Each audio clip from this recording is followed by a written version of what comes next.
Welcome back to the Modern Kingsman podcast, and today, as promised, because you guys know we do nothing but keep our promises, we're going to talk about the amendments that should be added like today. They don't even need voted on. Congress should just take our word and pass these amendments today. All in vote? That might be a little bit of a stretch. That is Okay. It might be a little bit of confidence, man. Confidence is key.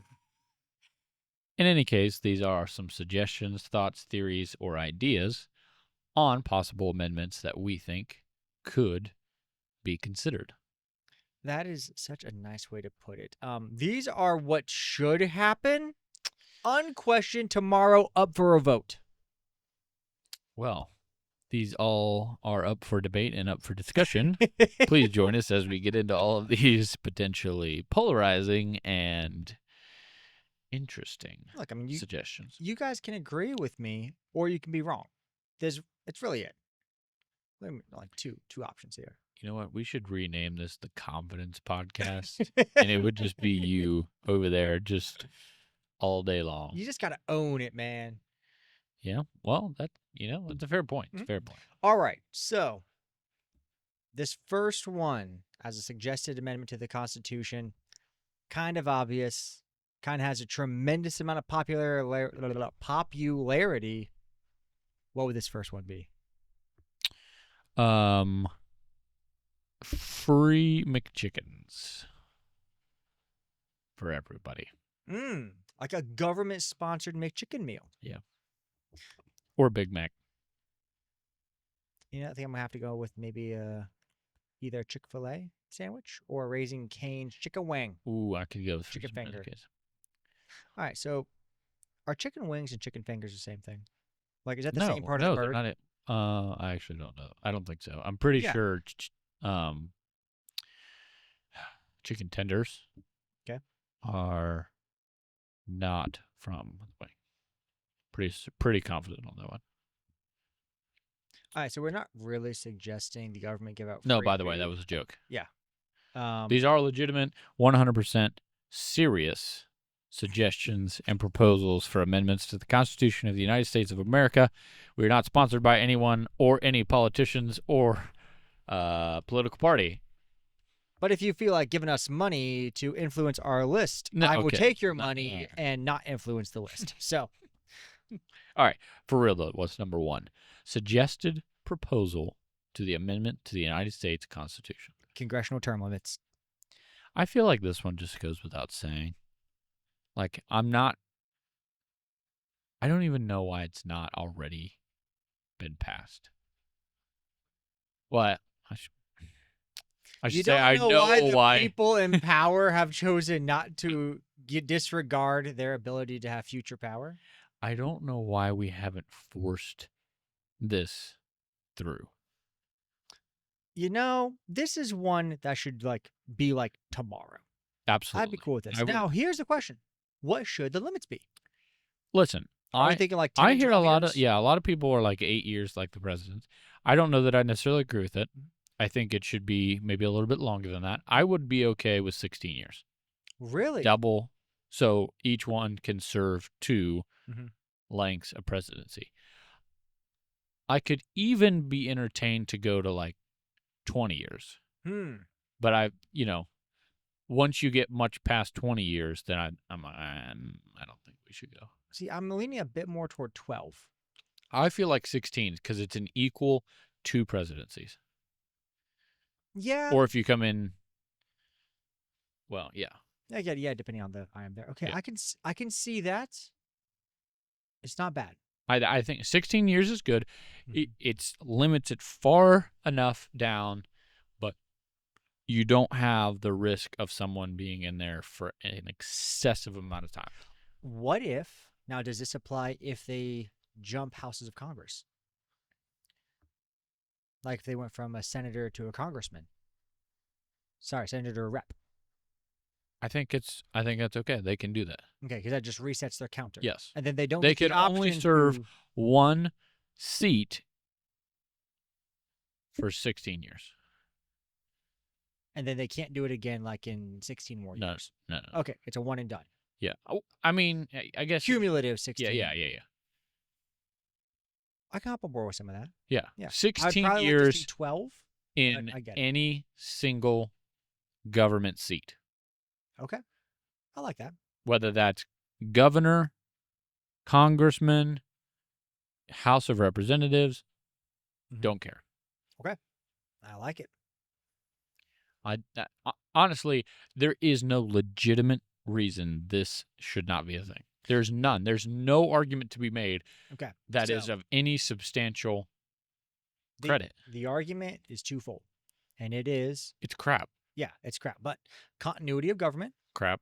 Yeah, but you know what you're getting. And two, who are we to tell the people that they don't get to choose their representative? Okay. That's the argument. That's the same argument you could make about the president being allowed to serve more than 2 terms. Well, I mean, look, if he's going to run And for, it's a if he's crap, running for 3 or 4 terms, I mean, it's a crap argument. There's no reason this should not be passed. Okay. The only reason it hasn't been passed is because people in the government now do not want term limits set on the time that they can serve. Okay. I feel like we've beat this dead horse. Term limits effective immediately. Yep. Okay. Would you like to propose the second one? Sure. So this one is a little bit more polarizing, and not everyone agrees with me.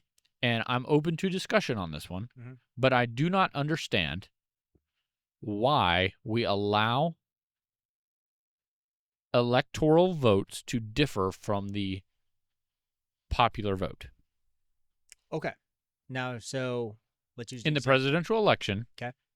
Why can someone in the Electoral College cast a vote that does not match the popular vote from the state in which they came?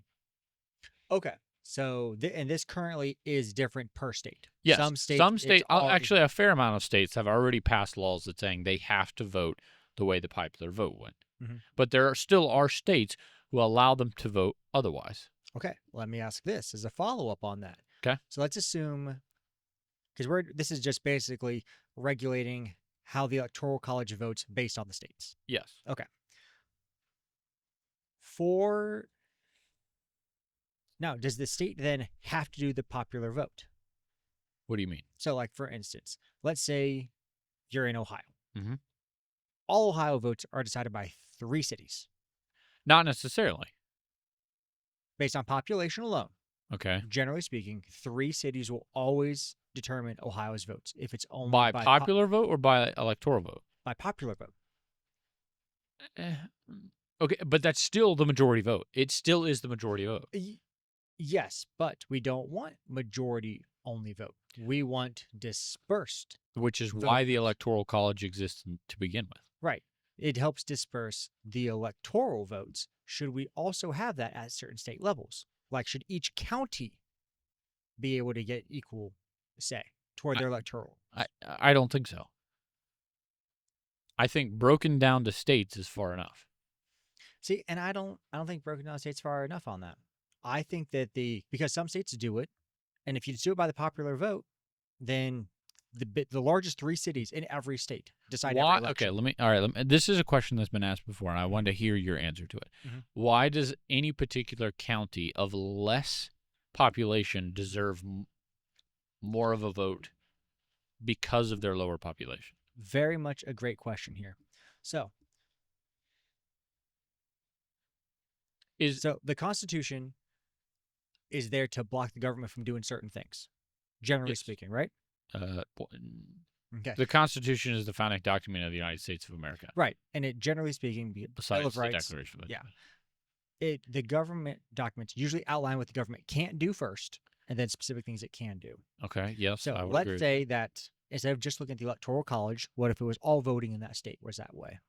Should the 3 largest cities in every state be able to tell what every single county, override every single county in every single election? I would rephrase it, and I would say the popular vote of the state should dictate what the state does. Yeah, I feel like that's just the same. That's not dispersed at all. That would At mean what that, point? so like Okay, so, California. all right. Then let me ask you this. Then when do you stop? Why not take it to township? That's a great question here. So that's where I think the states need At to. that point, you're just making it a popular vote by a different voting system. I hear the argument, but that's if you go all the way down to one person, one vote. Yes, that's where you get all the way down to that. Yes. But even But the county, so like for instance, California, and correct me if I'm wrong. Does all of California's electoral votes go to the winning candidate? Or I does don't it- know the answer Okay, off the yeah. top of my So head. forgive me for not knowing the California one. But I let's feel like California's vote's been the same for its entire existence. now. All right, so let's assume that. Okay. With the acknowledgement that we have not verified which way California, whether they split or it's a take-all state. Since we Yeah, have so not- I know what you're about to say. There's more Republicans in California than in Texas. Yes. But there's not a single Republican, assuming that California is a winner-take-all. There's not a single Republican represented in the state of California. I understand what you're saying. But if you don't want to live in a state that votes X, Y, and Z, then go to a state that does. I agree. But does that mean that all members of that state should just be like, I'm not on the winning team, my vote truly doesn't matter now? No, because you have to flip the state. And you can't, let's say there's 100 counties. We all know the 3 biggest ones win. So you can flip 97 counties and still get 0 representation. But you're not. That's not a thing. That is you a don't thing. just flip 97 counties and not any of the other ones.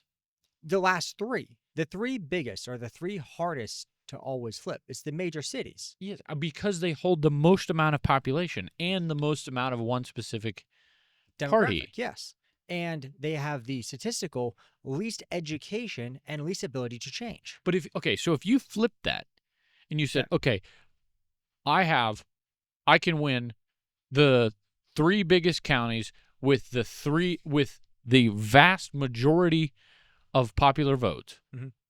But because I didn't win a majority of the counties, I still lost the vote. That means that just for statistics' sake, there's 100 counties in a state, okay, and 90% of the population is in 3 of them, okay. That means that the other 10% have a disproportion pull. Yes, 10% of the population in half the counties, which my math's going to be a little bit off here, but that's probably somewhere in the ballpark of 7%. 7% of the population can control the vote over the entire state. Wouldn't it be the same as saying 3% of the counties control the entire state? No, because it's disproportionate. 3% of the counties, but still a vast majority of the popular vote. Okay, so I think the problem... The question here is what's more important, that everyone gets a vote or that certain geographic locations have the same voting power? I'm going to go with yes. And the reason I'm doing that, there's a reason that we have a certain number of people in Senate and certain people as House of Reps. Yes, but you don't have that same representation in the presidential election. Should we? Should we make this? That would be a better conversation than what you're proposing. Whoa, than what I'm proposing? No, then your crap idea about mob rule over It's here. not mob rule. It is mob It's what should be the case. If you wanted to offer a second wing to the Electoral College, which was purely based on countywide vote, or split the Electoral College to where half of it was based on popular vote and half of it was vote on county vote, that I'm open for discussion on. I don't like the simplicity of popular vote gets all the electorals. I don't like that. Because what if you did popular vote? What if it wasn't popular vote? What if it was percentage for delegates? 60% vote one way, 40% the other. That state is required to split their delegates. What about that? I could Instead be of a winner, more persuaded that. Okay, because Yes, I could be persuaded that the percentage that the popular vote is the percentage the electoral votes go. The problem with that is you're going back to popular vote. But you're still getting more different representation levels. It can't be a true one-to-one. Yes. Everyone can't have the same exact proportion there. I understand that. That comes down to a number of games in statistics. Right, because then that comes down to effectively to a national popular vote. Not really, but yes. The end result would be. Yes. If you also it would be a mandated, disproportionate popular vote with smaller state or less populized states getting a higher vote. To protect them. Because that's kind of how the system's set up. Instead of it being on the electoral vote, it would just be a popular vote because you're requiring the Electoral College to vote the percentage that the popular vote was. See, as a general rule, I don't really like popular votes when I know they're going to be abused so rapidly. How? The day that 51% of people vote one way, they can override the full 49. That's what you're saying with the counties, though, on the electoral vote. You're saying that the small population counties should be able to overpower the large population counties. I think they should have a weighted option in this. They do have a weighted option, which is by state. Let's circle this back to the initial statement. Regardless of how you resolve, or I shouldn't even say resolve, regardless of how you choose to add ability for the counties or smaller geographics to be accounted for in the vote, which I don't think they do, I still think that the electoral votes should not be free to choose whatever they want. Okay, yeah. So this was all Their about... vote has to be dictated by the state in some way. Okay.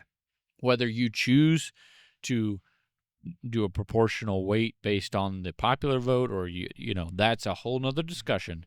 But my amendment here is that the electoral votes cannot choose of their own free will. Okay. The electors have to vote how The their state says. Decided. Yes. Okay. Because otherwise, there's no point to it. It's all you're leaving the entire decision for the President of the United States up to the free will of the electors of the Electoral College. Now, forgive me, and I'm sure every state does it different. Who's in charge of the electors? It depends. That answer is a little bit more complicated, and I don't think it really matters because then the answer is just okay. Now it's up to whoever decides who the electoral is. I believe in some situations it's the governor, in some situations it might be the legislative branch. I'd have to look that up. So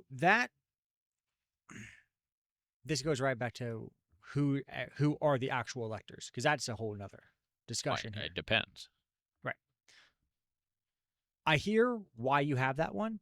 It's just basically to make sure, look, it's a formula that the electors are just automatically allotted based on whatever the current state rule is.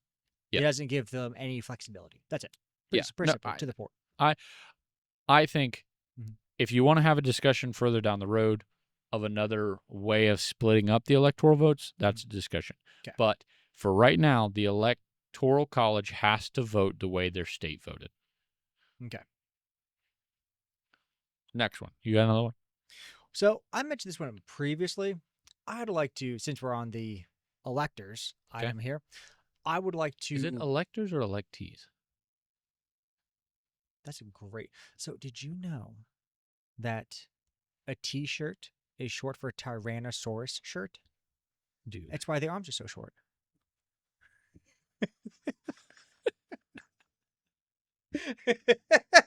I knew you had some ridiculous answer. That's actually pretty good, though. Yeah. I didn't hate that one. That's pretty good. All right. I believe it's the 17th Amendment. So forgive me if I don't have my list in front of me here. I'd like to put the election of the senators back in the hands of the state legislators. Yes, that is the 17th Amendment. Thank you. And it out of the hands of the popular vote. Okay.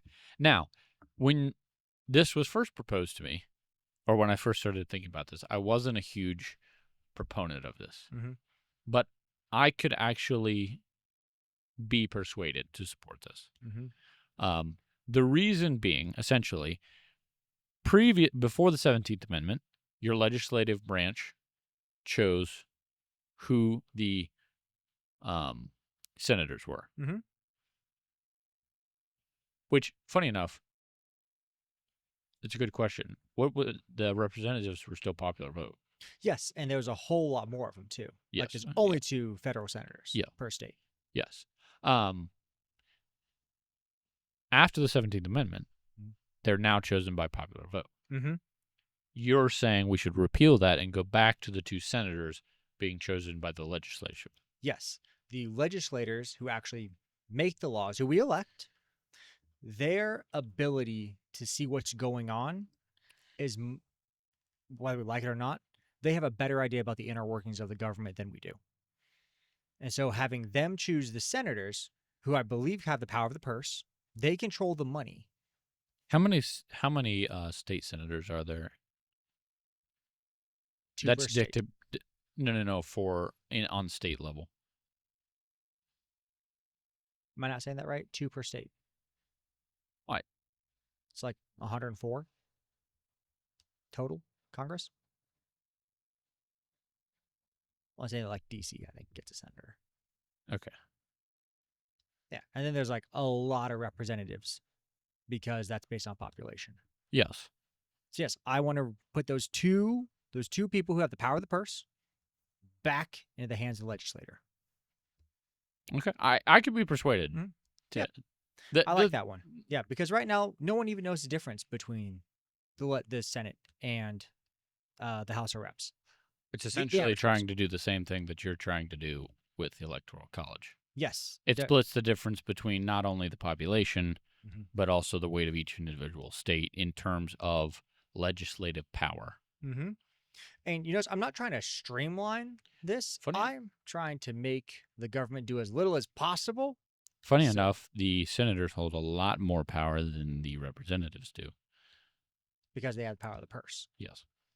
It's a whole discussion here. And there's only 2 of them per state, whereas you could have a lot of different representatives. Yeah, like Idaho's representatives versus California's. That's different. Yeah. So repeal the 17th Amendment. All right. This is going to be a widely debated one.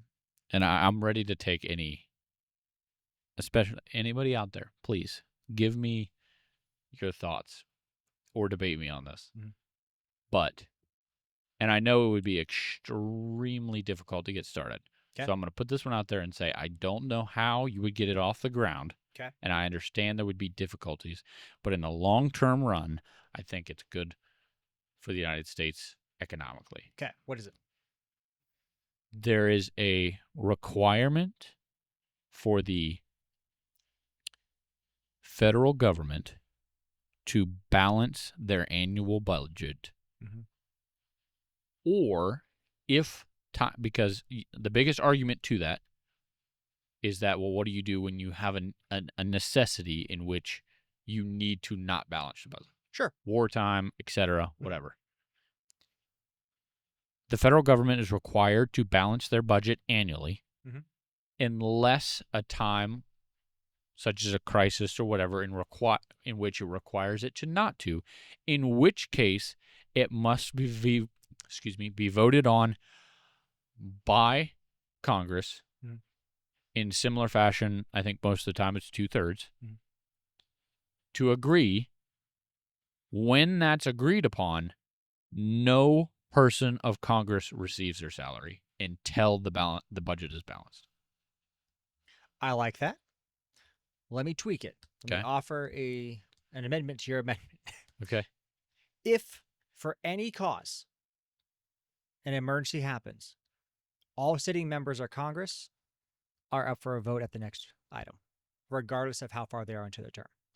Are up for the next item? The next time they so cannot be reelected. 80 years, right? They cannot be reelected. Oh, they can't be reelected. Mm-hmm. If for any reason an emergency happens at the next, so it's whether it's anytime the budget needs to be broken. If the budget is broken, here's you're a sitting member. They would never allow the budget to be broken. Then they would never allow the funds to be allocated to an emergency situation. But no, yeah, that means they'll be out. But there could be a situation in which the funds are needed but they refuse to allow the funds to come out because they don't want to not be reelected. I feel like which is why I say they don't receive their salary until the budget returns to being balanced. So if for 6 months, it's still a I don't want to call it a punishment, but a consequence of going out of balance, but it's far less harsh than not being reelected. And the pay that doesn't go out does not get back paid. Oh, yeah, absolutely. Like, it's forfeit. Yeah, right there. You don't get paid. Ooh, because usually without like government shutdowns, they just basically put all the money to a pot and you get the whole thing. Yeah.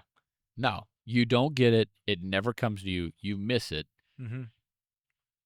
And so if you go the entire year without having a balanced budget, you get paid zilch, zero.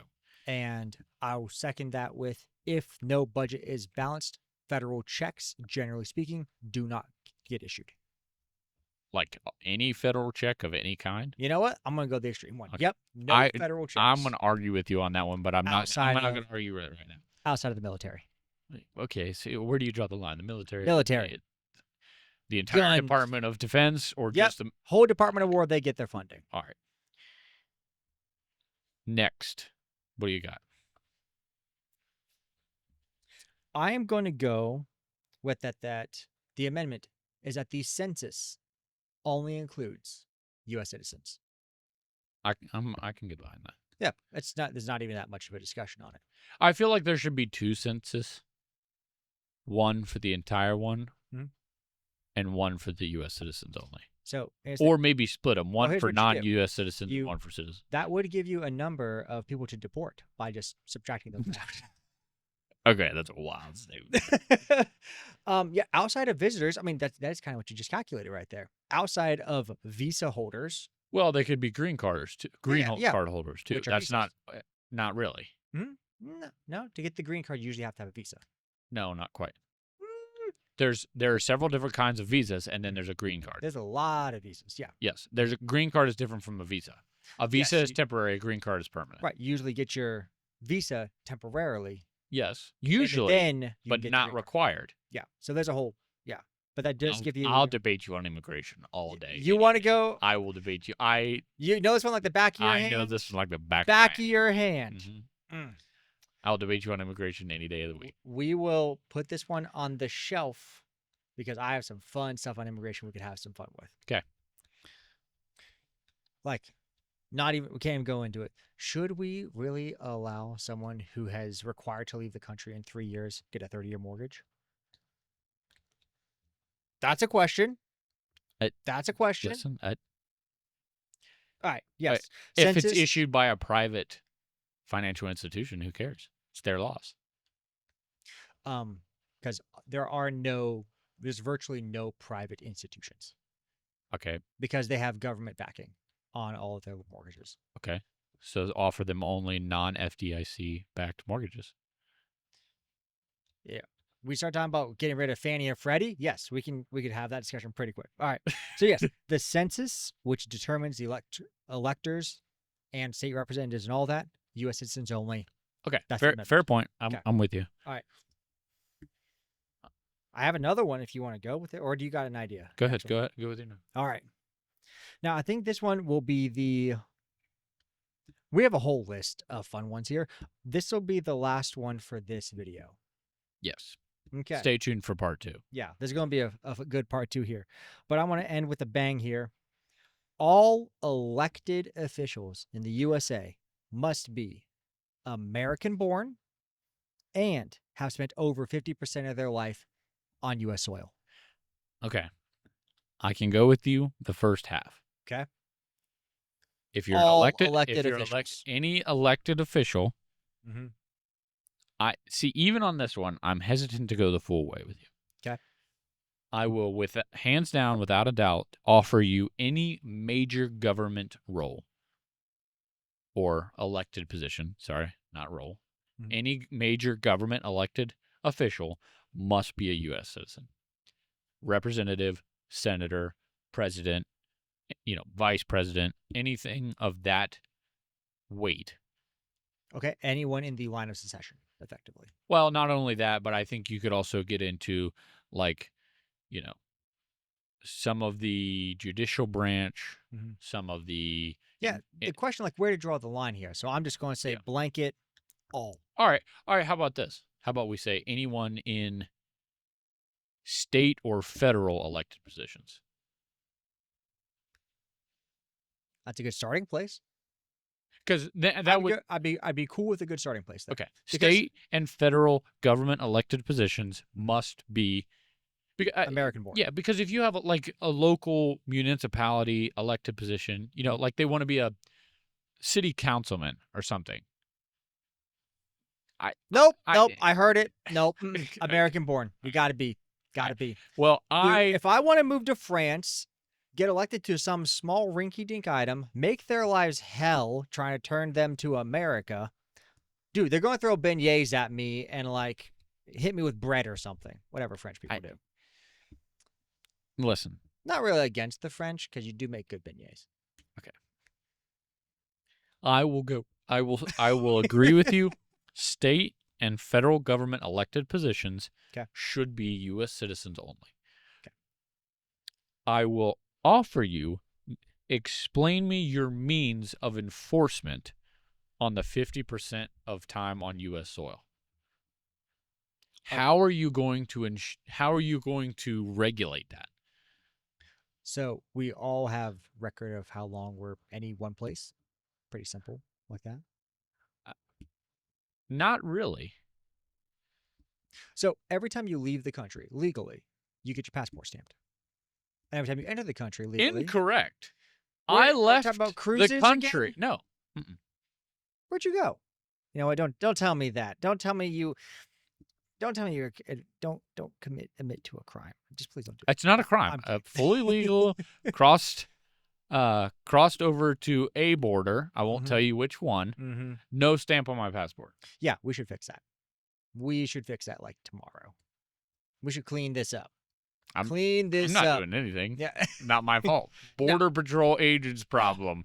Yes, we're gonna get that cleaned up too. Now, if you want, we can nix the 50%. This has been several years ago. I should actually look at my. There's a chance that it gets. I don't remember it getting stamped. I guess it is possible that they did. Yes. No. Elected officials should be American born.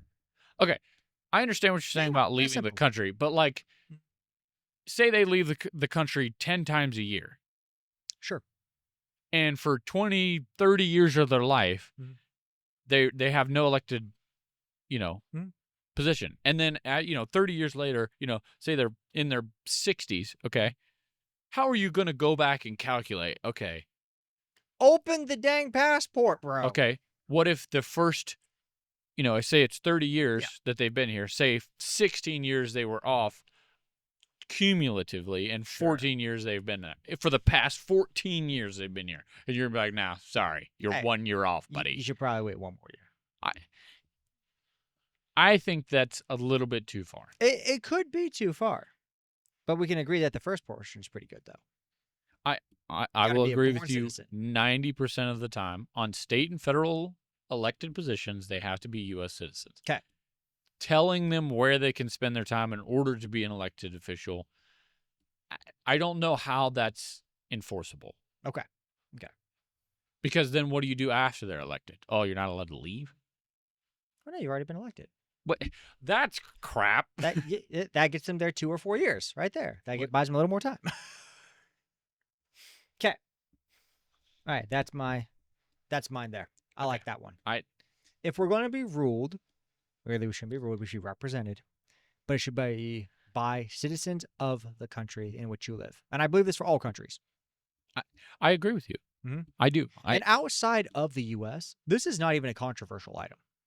No, at all. That's because the United States is the only one that has this type of society. Yeah, because everyone wants to be here, and almost no one will leave. They'll complain about us. Unless you're a celebrity, but no.